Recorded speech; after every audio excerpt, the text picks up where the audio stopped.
What the f***? Seriously, there's being a troll and then there's being an absolute dickhead. Really? Just for a little album promo, this is the lengths you're gonna go through to disrespect Lil Durk?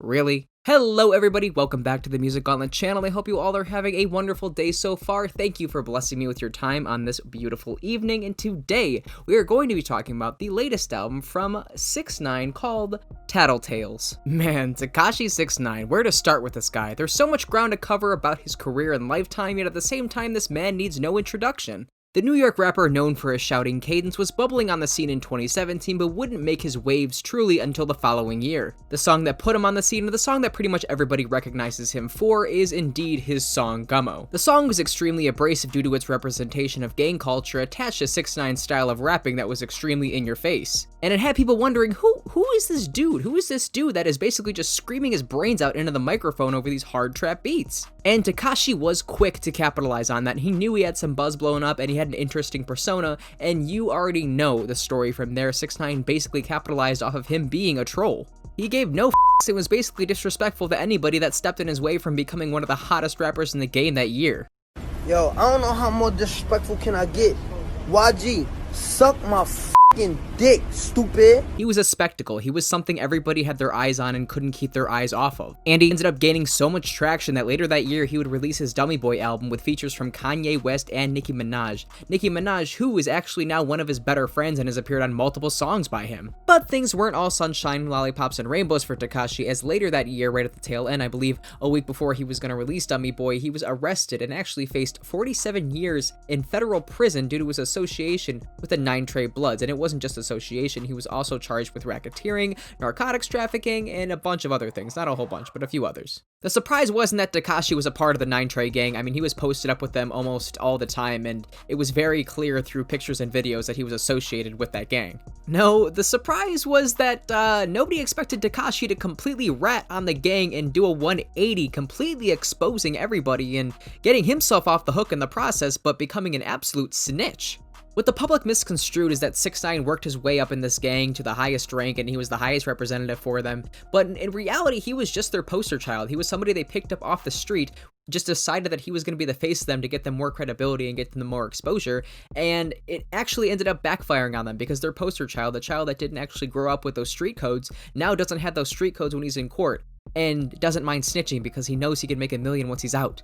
And that's exactly where we are now. He got an early release this year due to the fact that COVID was spreading rampant in prisons, and he's been releasing music ever since, building buzz and starting controversy after controversy after controversy. I mean, he literally broke YouTube streaming records for the first day when he dropped his Gooba single. What he has working with him is curiosity, and again, the people's eye. He's been through so much, and now it's the aftermath of him already snitching. What is going to happen? What is he going to be like? What is he going to do? And people just can't get enough of it. And I personally don't care really that much. The only time I really pay attention to him is if he's affecting the lives of an artist that I actually care about, and then I'm kind of forced to look at his headlines because it involves somebody that I like too. My motto is if the music's good, that's fine. If he didn't do anything that was so criminal that I can't listen to his music and he only snitched on a gang that was already doing wrongdoings, then whatever. Is the music any good? And for Tekashi, not so much. Even the people that are interested to hear what he's doing next don't really care to go back to his singles because they all sound relatively the same and they wear so thin by his shouting rap style. I can separate the man from the music, but if the music isn't even that good, then what's really there? And that, ladies and gentlemen, leads us into our topic of discussion for today, TattletTales. This project goes back to the old Tekashi formula of making sure the album is sweet and short in length, and also using this cartoon character as the main portrait for the album cover. The difference here, though, is that this album is way less of a star-studded affair, which I'm sure has to do with the fact that nobody in the game wants to be seen with this guy, let alone appearing on a song of his.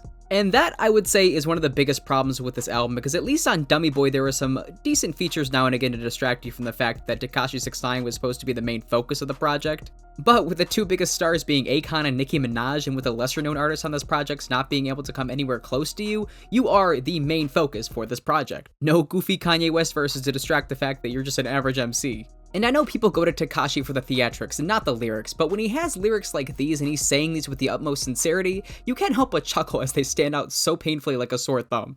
But okay, let's focus in on his theatrics and use the Waka Flocka effect, or maybe he's self-aware that his lyrics are bad, but that's not the main focus of his music. I ain't gonna lie, but you really shifted your perception of reality, because I'm thinking about Waka in the back of Gucci Mane videos and fucking Smack DVD. Cause I'm a good goon, bro. Okay. I'm a whack rapper, but a hell of an entertainer. But here we see a disconnect because while Waka's music was just made to be turn-up music with minimalistic lyrical substance, his gimmick wasn't something that was annoying, it was something that just got stale over the years. As opposed to 6ix9ine, who can make your ears bleed if you have your headphones turned up too loud. You know, if you really think about it, he'd make a great lead vocalist for a death metal band. But that's not to say there aren't some alright bangers on this project. The energy on Gooba is still pretty addicting despite being a couple months old at this point. The beat is heavy and menacing and matches his I'm back attitude. Charlie's also a pretty good track with its catchy flute-based production that's reminiscent of the Future Mask Off days, but being reminiscent of that era, it's kind of dated as well.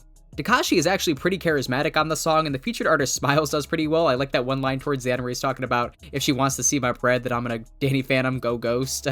And the track Yaya, despite being a Latin club mix, actually goes pretty hard. It focuses a lot of the emphasis on the beat. And Tekashi with his Latin American accent actually flows in this track really well, making for a song that I really wouldn't mind if it came on during the club. It'd just be a nice filler song in between other good songs. But the whole content of the album isn't just dumb, in-your-face braggadocio. Tekashi actually addresses his prison sentence a couple times on the project, the first being the opening cut Locked Up Part 2 with Akon. And let me just say, I understand Akon's reasoning for working with Tekashi, the fact that a lot of people that go to prison end up snitching anyway, so he's not the rare exception.